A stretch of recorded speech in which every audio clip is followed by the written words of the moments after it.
Hello everyone, my self अनमोल गांधी और आज हम आपको बताने जा रहे हैं कि 5 फरवरी का जो 12th इंटरमीडिएट का फिजिक्स बोर्ड एग्जाम है उसमें शॉर्ट गेसिंग क्वेश्चन कहां से पूछे जा सकते हैं, किस प्रकार पूछे जा सकते हैं। तो आइए बिना देरी के समझते हैं कि क्या है वो क्वेश्चन।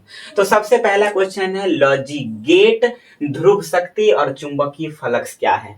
आपको लॉजिक गेट हर हाल में कवर करके जाना है। बिना लॉजिक गेट का फिजिक्स का क्वेश्चन बनता ही नहीं है। ये 2 नंबरिया आता है और अगर 2 नंबरिया किसी भी कंडीशन में न आए, हालांकि 2026 में आएगा लेकिन हमने माना कि नहीं आए, तो ऑब्जेक्टिव इससे 2 से 3 नंबर फिक्स रहता है। इसलिए आपको लॉजिक गेट तो कवर करके जाना ही है। उसके बाद 2 नंबरिया के लिए फेमस क्वेश्चन है कि ध्रुव शक्ति क्या है। हालांकि एक ऑब्जेक्टिव भी आपको दिख जाएगा कि इसका डायमेंशन क्या होता है या फिर इसका यूनिट क्या होता है। तो उसके बाद अगला क्वेश्चन है कि चुंबकीय फ्लक्स क्या है। इन तीनों को आपको कवर करके जाना है। 2026 में आपके बोर्ड एग्जाम पेपर पे छापा हुआ मिलेगा। उसके बाद अगला क्वेश्चन है कि पृथ्वी के चुंबकीय क्षेत्र के अध्ययन के लिए किन किन तत्वों की आवश्यकता होती है। नति या नमन कोण इसी के अंतर्गत आता है, एंगल ऑफ डिक्लाइनेशन। आपको इस टॉपिक को कवर करके जाना ही है और 2 नंबरिया क्वेश्चन वहां बनाकर आना है। अगला क्वेश्चन है ट्रांजिस्टर, ट्रांसफार्मर और डाइपोल मोमेंट क्या है। ट्रांजिस्टर यहाँ ज्यादा चांस बन रहा है कि ट्रांजिस्टर का उपयोग एम्पलीफायर के रूप में क्यों किया जाता है।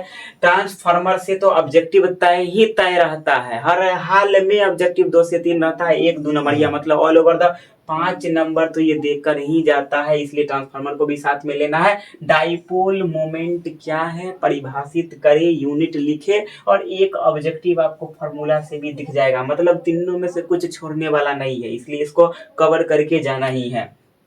मॉडर्न फिजिक्स का एक छोटा सा नन्हा सा टॉपिक है जिसका नाम है निरोधी विभव क्या है, अवक्षय परत क्या है और नॉर्मल फिजिक्स करंट इलेक्ट्रिसिटी में भंवर धारा क्या है, सन 20 के अंतर्गत आता है। लेकिन आपको भंवर धारा कंप्लीट करके जाना है। निरोधी विभव क्या है, अवक्षय परत क्या है, ये सब 2 नंबरिया के लिए फेमस है, लेंदी है, लेकिन यही सब क्वेश्चन आते हैं बोर्ड एग्जाम में। उसके बाद अगला क्वेश्चन है कि सी सर्किट क्या है। एसी सर्किट से लगातार क्वेश्चन नहीं पूछ रहा है, ज्यादा चांस बन रहा है कि सी सर्किट पूछेगा 2 नंबरिया में।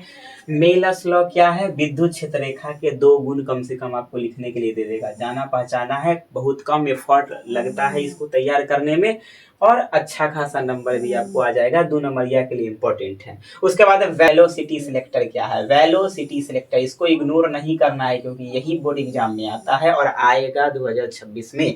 वेलोसिटी सिलेक्टर क्या है एंड ऑप्टिकल फाइबर क्या है। मृग मरीचिका भी इसके साथ अगर आप कवर करना चाहते हैं तो कवर कर सकते हैं, लेकिन ज्यादा चांस बन रहा है कि ऑप्टिकल फाइबर इस बार आएगा।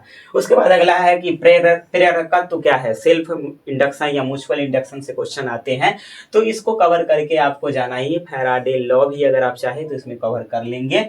वाटलेस करंट क्या है, ये काफी इंपॉर्टेंट है, इसलिए प्रेरकत्व, फैराडे लॉ और वाटलेस करंट आपको कवर करके जाना ही जाना है।